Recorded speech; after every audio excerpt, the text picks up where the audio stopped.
Good morning, everybody. Good morning.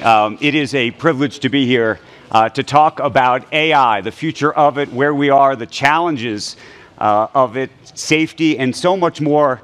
And we are here with demonstrably one of the OGs of the AI world. Mustafa Suleyman is the CEO now of Microsoft AI. He spent more than a decade at the forefront of this industry before we even had gotten to feel it in the past couple of years now.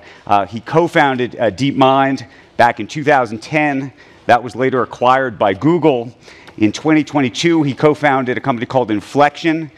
He did that with Reid Hoffman, and then recently moved that company inside of Microsoft and is now the head of Microsoft's AI efforts. So thank you so much for being here. And just as a side note, his personal story, if I could, just for a second. His dad was a taxi driver, his mother was a nurse, and to see him now is quite a thing. So thank you for being here. It really is something very, very special. Thank you. Thanks a lot. I want to talk about the good, the bad, the ugly, and everything in between and where we're going. But let's just start very basically. If AI was a baseball game, what inning are we in? Where are we in this? Because I think so many of us have played with ChatGPT and other kinds of AI products. We all think we know what it is a little bit. We all keep talking about what the future of our life is going to be with AI. It might be helpful just to sort of level set for us where we really are. Look, I think the challenge is that as humans, we are riddled with biases of all kinds. So we look back and it feels incremental, but in the moment, it really is far more exponential than people realize. I mean, 2 years ago, nobody was talking about agents, AI systems that can take actions in your world. Today, everybody is excited that over the next couple of years, agents are going to be everywhere, doing things on our behalf, organizing our lives, prioritizing and planning. 4 years ago, nobody was really talking about language models. Today, everybody is talking about language models. So it's just a very surreal experience to be inventing technologies which at one moment feel impossible and then just a few years later are now, coming to pass. If you just think about it, it is now possible to ask any one of these chatbots any question that you could possibly imagine and get an answer that is pretty much as good as any one of us could answer in this room on average. And it's easy to take that for granted, but that is like years and years of very slowly and steadily adding capability, researching, experimenting, testing things out. And then in sum, it really, I think, creates quite a magical experience. So if I were to look out over the next 10 years, it feels like we're right at the very beginning of this moment. We've all played with ChatGPT, but others talk about AGI, this sort of world where artificial generalized intelligence can effectively do everything, anything and everything. That is sort of the thing that is both the great opportunity and also the thing that I think people fear in many ways. Is that on your decade-long roadmap? I just not quite sure that's a sort of helpful framing. I mean, we tend to get fixated on super intelligence, this moment when an AI could do every single task that a human can do better than humans. And, if you really push me, I have to say, theoretically, it is possible. And we should take the safety risks associated with that super seriously. I have been advocating for the safety and ethics of AGI for almost 15 years, and so I really do care about it a lot, but people tend to lunge at it as though it is A, inevitable, B, desirable, and C, coming tomorrow. And I just think neither of those things are true. It is an unprecedented technology, and as a species, we're going to have to figure out a new kind of global governance mechanism so that technology continues to always serve us and make us more healthy and happier and make us more efficient and add value in the world. Because there is a risk that the technologies that we develop this century do end up causing more harm than good. And that is just a kind of curse of progress. We have to face that reality, right? These technologies are going to spread far and wide. Everybody is going to have the capacity to influence people at scales previously considered to be completely unimaginable. And so that's really going to be a question of governance and regulation. Can I ask you a question about that? which is that leaders in this industry, including yourself and Sam Altman and so many others, have gone to Capitol Hill and elsewhere around the world and said, please, we need regulation. That there are lots of problems potentially with this technology. It's unique in that very few industries do the CEOs go to the regulators and say, please regulate me. Is that a sincere effort, or is that a protective effort to say, look, we told you there could be problems. We knew you were never going to regulate us anyway. See social media. And here we are now. You know, again, I think that this is also a false frame. You know, is it a sincere effort, or is it actually about regulatory capture? Because if there was actual regulation, I have a funny feeling we would have a different conversation about which pieces were regulated and how it's regulated, and there'd be a lot of pushback all of a sudden. Maybe it's because I'm a sort of, Brit with European tendencies, but I don't fear regulation in the way that sort of everyone seems to by default think that regulation is evil here. I think there is no technology in history that hasn't been successfully regulated. All of our, just look at a car. I mean, we've been regulating cars since the 20s, and that has consistently, steadily made cars better. And it's not just the car itself. It's the street lights, it's the traffic lights, it's the zebra crossings, it's the culture of safety around developing a car, driving a car, being, so this is just a healthy dialogue that we just need to encourage and stop framing as a kind of black and white. It's either evil regulation or it's cynically minded to drive regulatory capture.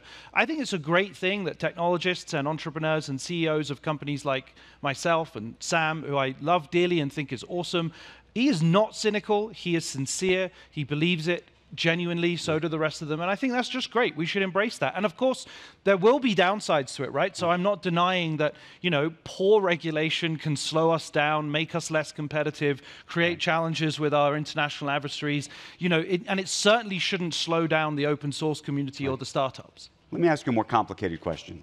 Microsoft has a deep relationship with OpenAI. That is how Microsoft, at least for right now, is pursuing its AI ambitions. I know there's lots of other efforts underneath it, and we're going to talk about those in a minute. But you referenced Sam Altman, who's going to be here and speaking tomorrow. There have been a lot of headlines, and I want you to help us make some sense of them, where we have seen a number of people inside OpenAI who worked on their safety teams at OpenAI not just leave the company, but openly object to the approach that the company has taken. I'm going to read you a quote from one of the people on those safety teams who left. He said, "These problems are quite hard to get right, and I am concerned we aren't on a trajectory to get them right." It is very unusual to see employees leave and speak out the way they have about what's happening inside OpenAI. What do you think is happening? Look, I'm proud that we live in a country and we operate in a tech ecosystem where there can be whistleblowers, and those whistleblowers are encouraged and supported. And if those people feel like this is the moment where they need to make that statement, I celebrate and support that. I personally have enormous respect for everything that OpenAI has achieved. I think they're going to go down as one of the defining technology companies in history.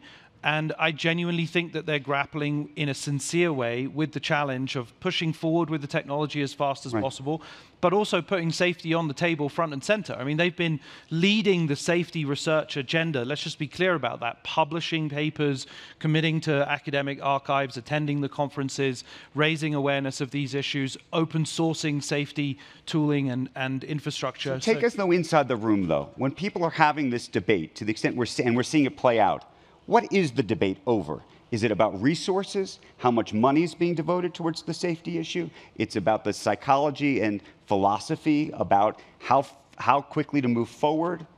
And where does Microsoft sit in that discussion? Look, I think smart people can sincerely disagree about the same observations.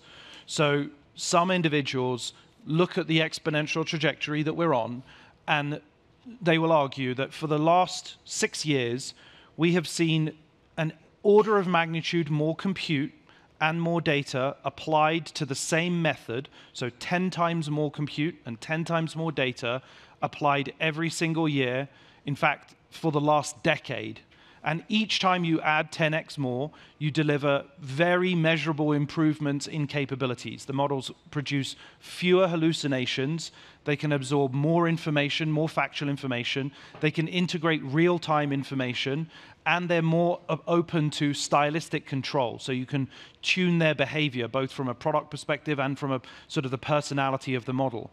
And the people who are most scared about this argue that they can see a path over the next 3 or 4 or 5 orders of magnitude, call it 5 years, 8 years, where that capability trajectory doesn't slow down, actually. It just gets better and better and better. The counter-argument to that is that we're actually running out of data. We need to find new sources of information to learn from, and we don't know that it's just going to keep getting better. There could asymptote, right? And we've seen that many times in the history of technology. So I think it's a healthy debate to have. You mentioned the word hallucination, and anyone who's played with any of these products has probably experienced a moment where it appears that the bot has hallucinated. One of the things we hear from people in the industry is they say, you know what, we can't really explain why it hallucinates, and we can't really explain what's going on inside the box. Can you? I think, so I can't, in the way that would satisfy you. But I also can't explain why you chose to wear a blue shirt this morning. I can explain very little about who you or I are. The requirement for explanation is, I think, again, a little bit of a human bias. When I ask you to explain why you had scrambled eggs for breakfast this morning, you will creatively imagine an explanation in hindsight. And depending on your mood and the context that you're in and the other associated metadata of the explanation, you're probably going to say it slightly differently. And it's not clear that it was entirely causal. There is some basis in reality for it, but this one-to-one mapping is a very hyper-rational imposition on the way that we think as humans. In fact, we just don't really operate like that. We operate, I think, far more by association. Should we worry about that, though? I mean, should we worry that it's one thing to not understand ourselves. It's another to not understand how the computer gets, most people think that all of this is just a big mathematical problem, right? 2 + 2 should always equal 4. If it's not equaling 4, we need to understand what's wrong with the computer, right? Yeah, that's just not how sort of human reasoning and culture actually works, in my opinion. Human reasoning works as a result of behavioral observations. When you consistently do the same thing over and over again, I gain trust. You become more reliable. When you tell me that you are unsure about something, and then I look back and it turns out that your uncertainty was a correct assessment of that outcome, that uncertainty gives me reassurance, right? So I learn to trust you and to interact with you by observation. And I think that that's actually how we all operate in relation to one another, is how we produce culture and society. And that's how we'll treat these models. It's, there was a competition of radiologists 3 months ago. Panels of radiologists in this live environment, tens of the very best consultants going head-to-head against the machine. And obviously, there's lots of skepticism. Why is the machine producing this correct cancer diagnosis? Why is it producing this correct eye examination and identifying that this is glaucoma? Well, we can sort of allude to some of the training data that it has used to train on it, but the fact is it's doing it more accurately, more reliably than the human. I think that that empirical observation of the facts is what we should rely on to be able to trust these systems. One of the things you said just before that was the idea that the AI machines, the training that AI does, is running out of data to consume. And we're going to have a conversation, I think, in a moment, or at least I want to talk about the idea of synthetic data. That is actually digital data that's almost reproduced off of data that doesn't exist. But I want to actually ask you about the data that does exist. There are a number of authors here at the Aspen Ideas Festival, and a number of journalists as well. And it appears that a lot of the information that has been trained on over the years has come from the web. And the question, and some of it's the open web and some's not, and we've heard stories about how OpenAI was turning YouTube videos into transcripts and then training on the transcripts. And who is supposed to own the IP? Who is supposed to get value from that IP?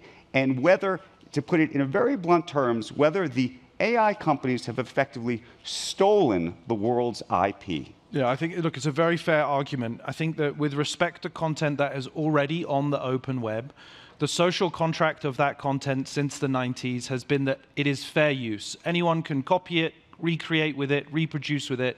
That has been freeware, if you like. That's been the understanding. There's a separate category where a website or a publisher or a news organization had explicitly said, do not scrape or crawl me for any other reason than indexing me so that other people can find that content. That's a gray area, and I think that's going to work its way through the courts. And what does that mean when you say it's a gray area? Well, if so far some people have taken that information, I don't know who hasn't, but that's going to get litigated, and I think that's rightly so. Do you think that the IP laws should be different? Right? I could go as an author, I could go write a book, and in the process of writing my book, I could go to the library or buy 40 other books on Amazon. I could read those books, put them in my bibliography, and hopefully produce a book. And I would owe the authors of those 40 books nothing more than whatever it cost me to buy those books. Right. And maybe the library had bought them once as well. Nobody ever imagined that I was going to be able to produce 1 million books every 10 seconds. Right. And what the economics of that should be. Right. You know, look, the economics of information are about to radically change because we're going to reduce the cost of production of knowledge to zero marginal cost. And this is just a very difficult thing for people to intuit. But in 15 or 20 years' time, we will be producing new scientific cultural knowledge at almost zero marginal cost. It will be widely open sourced and available to everybody. And I think that is going to be, you know, a true inflection point in the history of our species, because what are we collectively as an organism of humans other than a knowledge, an intellectual production engine? We produce knowledge. Our science makes us better. And so what we really want in the world, in my opinion, are new engines that can turbocharge discovery and invention. Okay, now let's get philosophical then. I'll get you on the couch here. More than that? Well, no, about because I think you actually just raised the fundamental question, which is who are we and what are we? And what are we if this is as successful as I think you want it to be? What is our value? I have children who are in high school right now, or junior high right now, and we're trying to figure out, what are they supposed to study? How are they supposed to think about writing papers? Are they ever going to have to learn how to write a paper? Speak to that.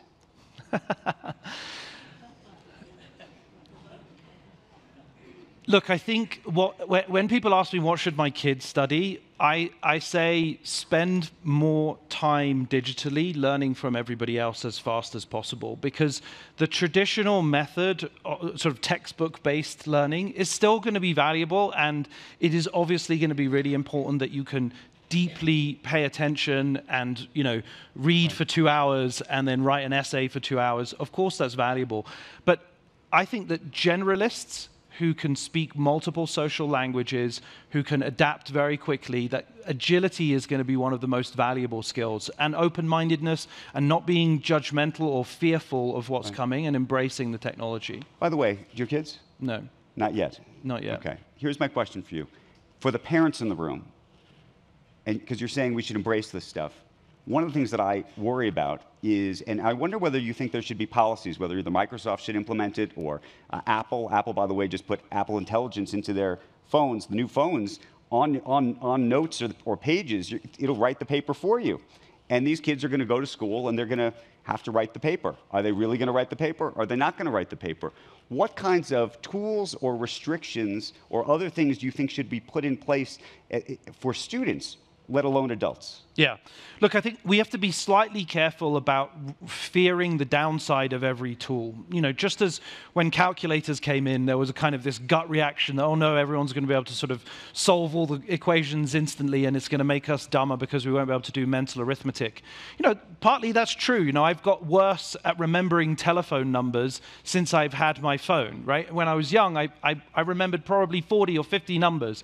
You know, so I definitely am losing some skills. Maybe my map navigational skills are not quite as good now because I just go to Google Maps or Apple Maps straight away, right?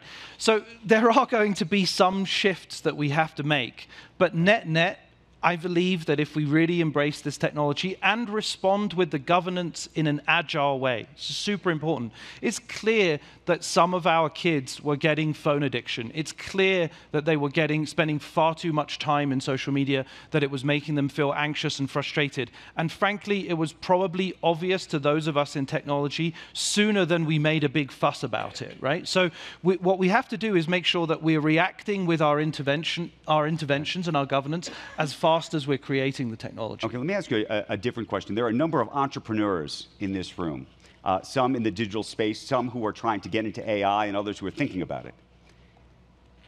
What would you advise them in terms of where to go and what to do and what industries or places that there's going to be opportunity, and in a world in which AI should be able to write all of these apps and other programs for me at any moment? Yeah. If there is no defensive moat around a business because AI is going to be able to just do it for you, what would anybody invest in anyway? Look, I think that there is going to be this bifurcation where at the very largest scales with the greatest capital infrastructure, we're going to be producing models which are eye-wateringly impressive. But equally, knowledge spreads faster than we've ever seen in the history of humanity. And so the open source models, which are 100% free, are within 18 months of the quality and performance as they were in the private space, just a moment ago. And that's a very, very big deal, right? And I think that trajectory is going to continue. GPT-3 cost tens of millions of dollars to train and is now available free and open source. You can operate on a single phone, certainly on a laptop. GPT-4, the same story. So I think that that's going to make the raw materials necessary to be creative and entrepreneurial cheaper and more available than ever before. Okay, so I know you're at one of now the big giants in tech, but let me ask you this. How do you think, very honestly, about the concentration of power in technology, especially as it relates to AI? Because one of the things that's fascinating about AI, at least for these large language models, is you need an enormous amount of compute, which means you need an enormous amount of money. And this is not stuff that's being built in a garage anymore. And so the true power has actually gone back to Microsoft. You ended up back at Microsoft. There is Google. Amazon is trying to build an AI. Even OpenAI, which was on its own, decided to ultimately partner with Microsoft. Is this a good thing? Is this a bad thing? Lina Khan and others have looked at it. It's not that there's been wholesale mergers of these things, but even the partnerships unto themselves. Yeah, look, it makes me very anxious.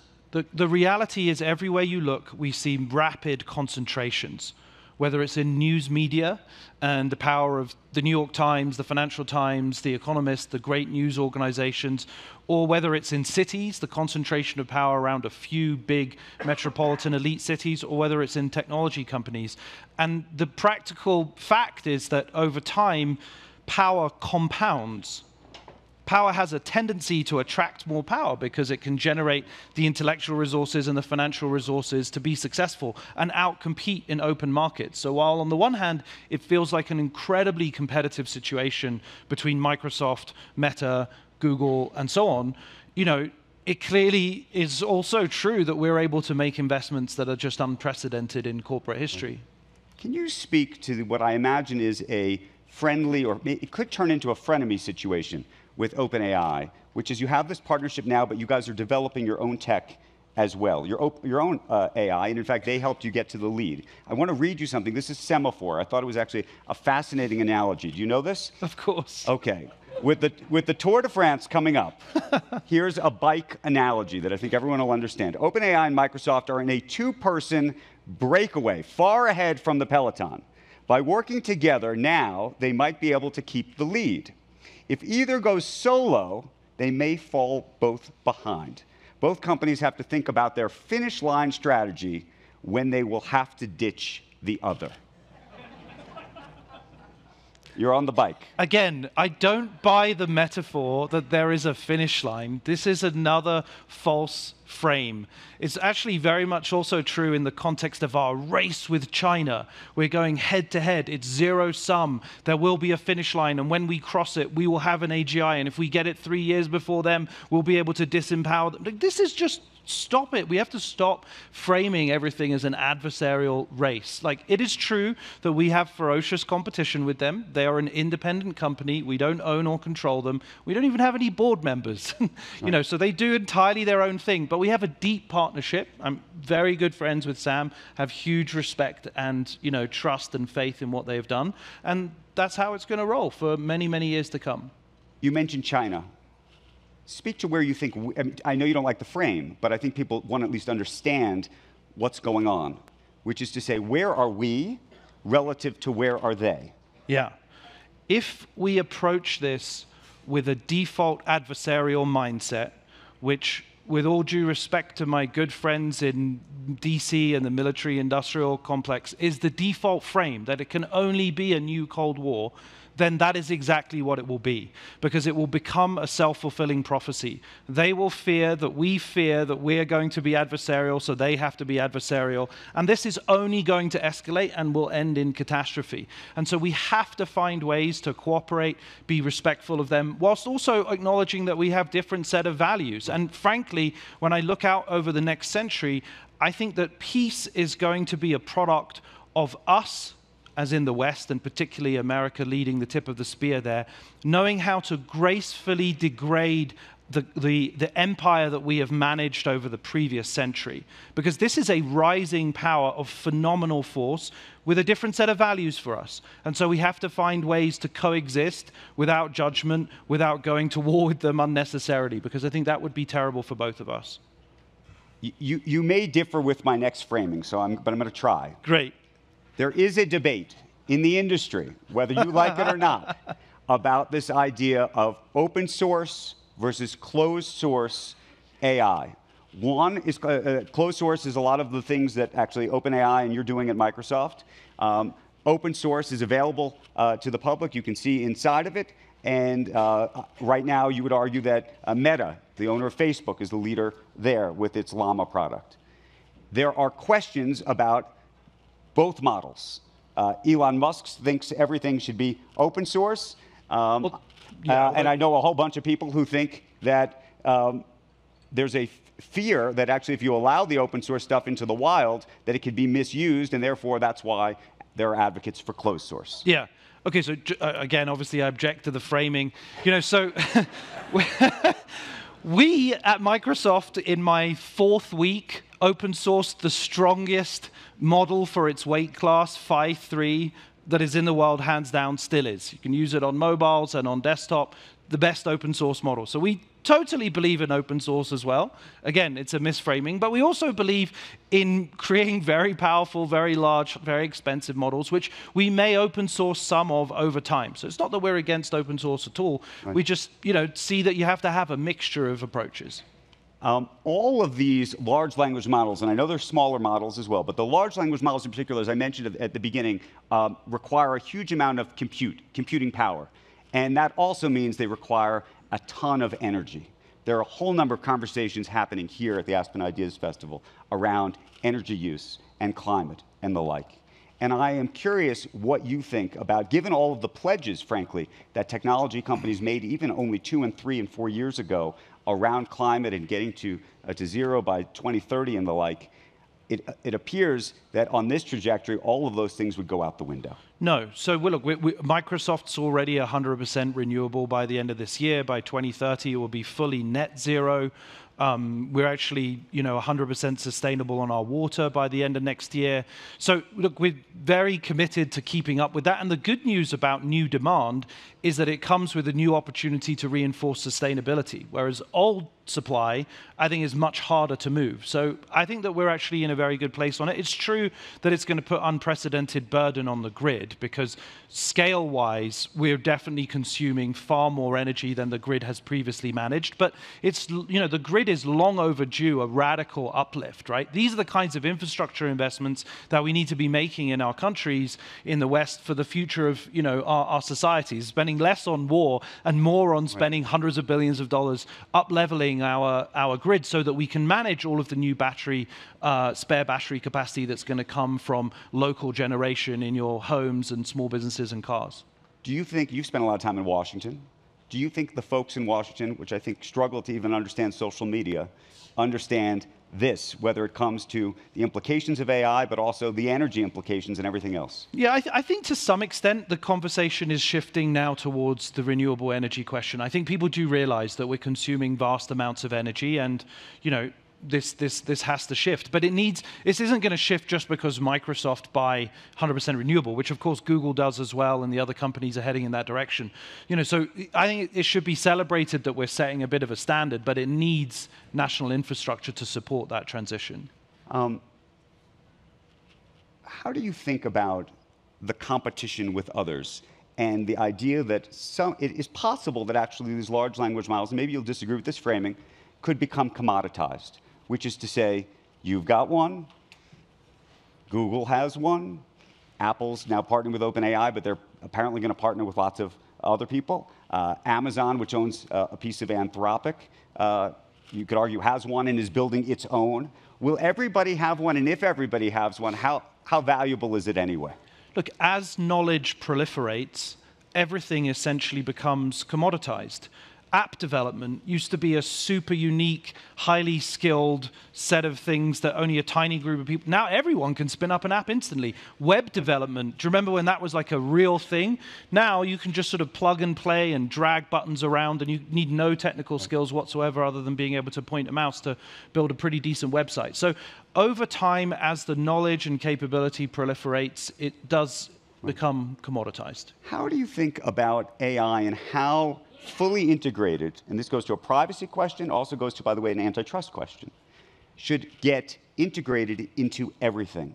Which is to say, for example, right now, the EU, as you know, has accused Microsoft of breaching antitrust rules. You should know Apple has delayed introducing its own AI features in the EU because of the regulatory environment. And I think there's a real question about, how connected all of these products need to be, frankly, both to work, but also therefore then what they do to the rest of the business. Yeah, I mean, I think that's a good question. So, you like the framing? Yes, finally. Friction is going to be our friend here, and that is a different, that is a different reality to what we've experienced in the past, where every second that we can gain in putting technology out into the world is always producing net benefit. And I just think, these technologies are becoming so powerful, they will be so intimate, they'll be so ever-present, that this is a moment where it's fine to take stock and think. And if it takes 6 months longer or 18 months longer or, maybe even longer than that, it's time well spent. Right. I want to open up to questions in just a moment, but I want to talk about the idea, before we do, of the idea of emotional intelligence and AI. This was something that you actually spent a lot of time thinking about and working on when it came to Inflection and what Inflection was about. Yeah. Inflection, his AI original project has a remarkable emotional IQ or EQ component to it. And there were some surveys and other things that said that people actually thought that when they were having conversations with it, it was better than having a conversation with a human. Maybe this gets back to some of the philosophical conversations we were having before, but we've all seen, or a lot of people have seen the movie Her. Is that realistic? I think for the longest time in Silicon Valley and in technology, we have been obsessed with functional utilitarianism. You want to efficiently get somebody into an app, solve their problem, help them to buy something, book something, learn something, and then get them out. And we now have a new kind of design material, a new clay, if you like, as creatives to be able to produce experiences which speak to the other side of our brains, and that's an amazing opportunity to design with real intent, to be kind and respectful and even-handed. And you're right, in a bunch of the studies, people found that Pi, the AI that I built previously, was just very kind and caring. It just asked you questions. It listened. It responded with enthusiasm. It was supportive. Right. It challenged you occasionally. It was always even-handed and non-judgmental. Even if you came with quote-unquote, judgment, or with a sort of racist or discriminatory view, if you were, talking about how you were afraid of new immigrants arriving in your area, taking your jobs, or afraid of your child marrying a black person, or, it wouldn't just shut you down and say, that's like, you shouldn't be saying that. It wouldn't add more toxicity to the equation. It would actually engage with you and talk and help you explore your feelings, whilst also being hyper knowledgeable and, teaching you and providing you with access to information in real time on the web. And so I think it was a proof point that technologies designed with intentionality really can make a difference and are possible now with this new LLM You raised, though, an interesting point, though, because of the controversial topics that all of us may ultimately end up talking to an AI bot about, which is who is the God, if you will, that's going to tell us what's right and wrong. And this is something we've heard about, by the way, from an Elon Musk, who said that he believes that there should be multiple AI bots, and there should be, if you want to have a racist AI bot, that should be available to you from a free speech perspective. I don't know if you think that's true. Yeah. Yeah, I mean, look, that's a very good question. So at the very least, I think the default position is that it should facilitate your own thinking and exploration in a non-judgmental way. Now, there will be boundaries there, because if you want to facilitate more extreme experiences, then this is not going to be, I'm not going to build a platform or a product that enables you to reinforce those ideas that could be potentially harmful to society more generally. The question is, who gets to define what that boundary is, that harm? And I think Elon raised a good point. We're all thinking about exactly that question. In social media, there really wasn't an independent voice that said, well, this kind of conspiracy theory is legitimate as a source of active public inquiry and discussion, but this kind of conspiracy theory, quote unquote, is over the line and we should remove it. And I just think we've had 10 or 15 years of experience of social media, and we still don't have good proposals for how society more generally, not necessarily just the politicians or the journalists or the elites, but collectively gets to influence where that boundary of moderation is. And we're about to see that boundary be contested even more acutely and dynamically with these models, right? And so, I think that should be like that is much more important a question than when will the singularity happen. Okay, final question for me, and then we're going to open it up. And I know there's some microphones in the room. There's a whole bunch of people in this room that are going to watch and go to the watch party on Thursday night of the debates. And we haven't really talked about politics in this election.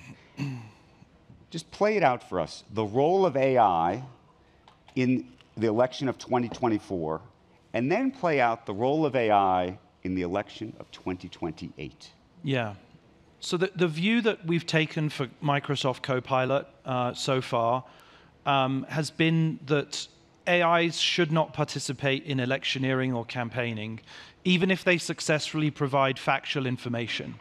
And, that's a view. People can disagree with that view, but we've taken a pretty hard line on that because we know that the technology isn't quite yet good enough to articulate that boundary between what is a falsehood and what is true in real time, right? And this is just too sensitive for us to participate. So there's going to be some downside to that because the AI does also provide quite balanced and factual information most of the time. But sometimes it gets it catastrophically wrong.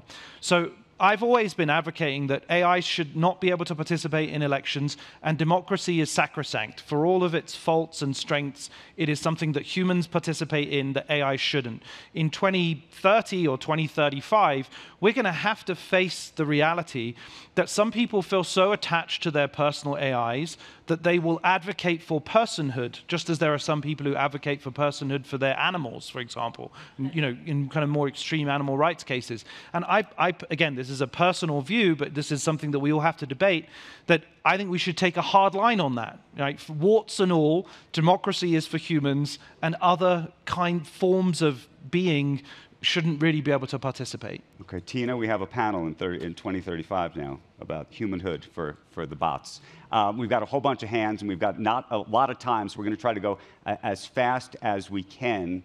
Why don't we go right over here, and then we'll come down here, and we'll see if we can move around as quickly as we can in the blue blouse. Yeah.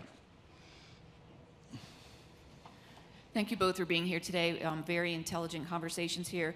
My name is Monica Mayat. I'm the former deputy mayor of the city of Boca Raton, Florida. And I'm also an old school technologist. I'm going to date myself, IBM COBOL programmer. So I watched technology through the last 30, 40 years. And I understand the significance and implications and applications of AI. But the last several years, cryptocurrency has been like the big buzzword. Everybody's talking about cryptocurrency, this and that, until SBF's conviction fraud several months ago. So now I feel like AI is the new buzzword. Right. We've got a very short amount of time, so you got to put a question mark on it. Okay. Are there concerns that AI will be cool until the next big technology revolution?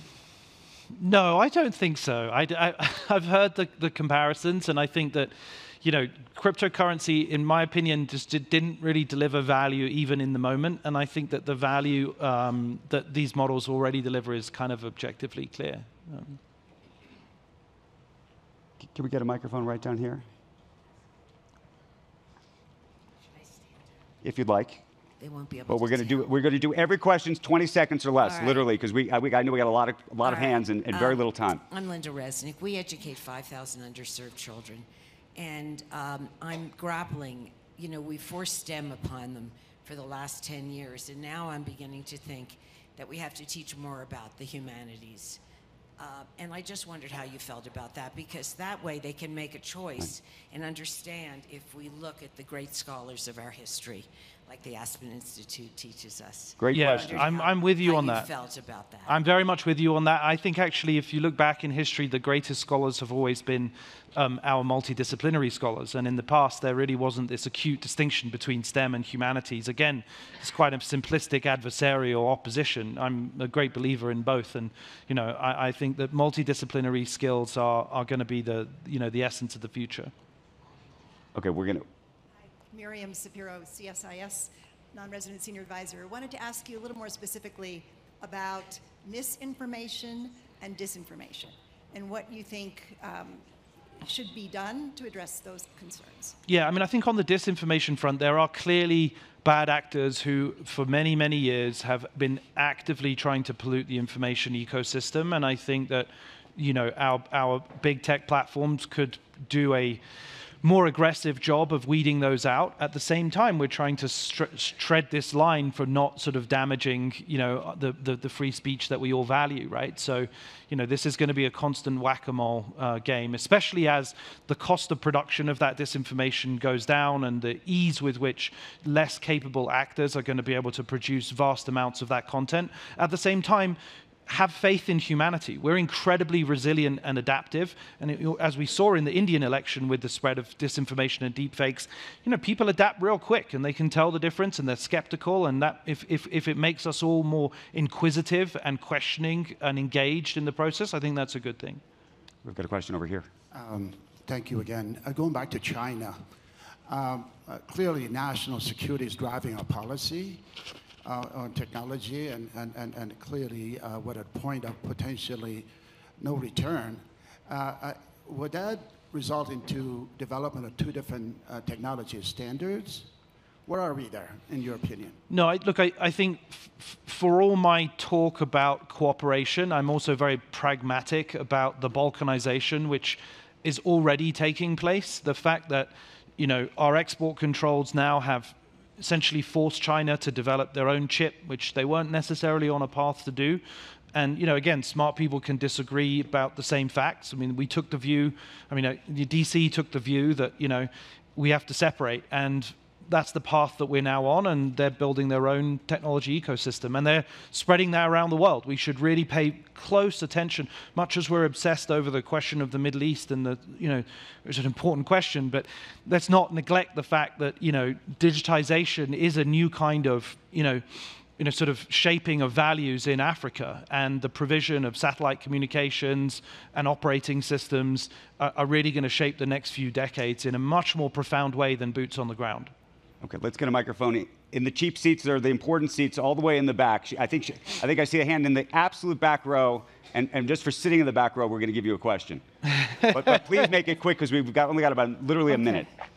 Hello, assalamu alaikum. My name is Sundus, and I am an educator in New Jersey for 8 years. Shout out to my student, she's right here.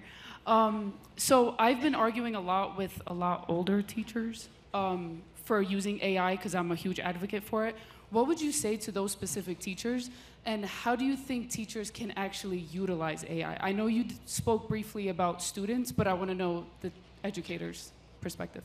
Yeah, great question. I mean, I think asking AI to produce lesson plans is sort of the first 101 introduction, but performing alongside AI is kind of an interesting new direction to take it. Like, what would it look like for a great teacher or educator to have a profound conversation with an AI that is live and in front of their audience, and then occasionally engage, their students to get involved? I mean, literally, by the end of this year, we'll have real-time voice-based interfaces that allow full dynamic interrupt, and it feels like just talking, like I am right now with Andrew.